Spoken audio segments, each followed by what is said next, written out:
Kublaya pi baro makarteng I Evangeline yang ti ngalong inong hikay hapo St. Dominic Xavier's High Secondary School hamaukar na do usnem siajar kandai spa kandai kandai menta la arfulai snam ti haka arfu artarik uyayong ngin sadan karali hapo kalama jong kinong hikay adhok baro kata bangi khot ka fastom tingi aware ya pi baro kiba don kamon mabha banyak snok tilang bat ngi ha kani karali tibale ngi don kani karali de namar kata kajing dawa jongi yaki hok jongi nakasorka ngi kwa ba kasorkar kan sung thu yaki jing jongi hang ning ako ban penpau artali kita kimat kiba don kam kiba kongsan mat kata kalong kihok bat kikamram rights and duties habang iken syapang kihok jongi kinong hikay asmusan ngimdon kata kahok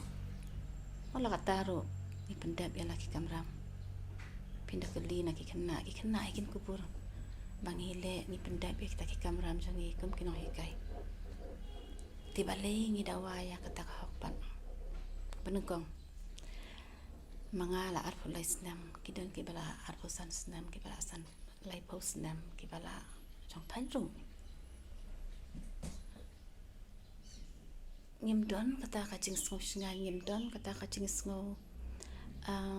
hun mdon ka social security at all we are underpaid bar kakentin ad hoc kamon sipor arpor temporary andai sungsi ban ong ba pon kinong hikay kila syong tan as adok don kibala ayam ro kibala klan hatu kata ka syong hok mo hatu ngin tre sirta as adong kadi hok mo kata kapalay namar bangim don kata ka security kinong hikay kibadon ka katong manlong nong hikay kibat tepet kiba ya kakam hikay kidon kibala don hapo kakam hikay ki ino kidon kiba tepet kiba muan sakamat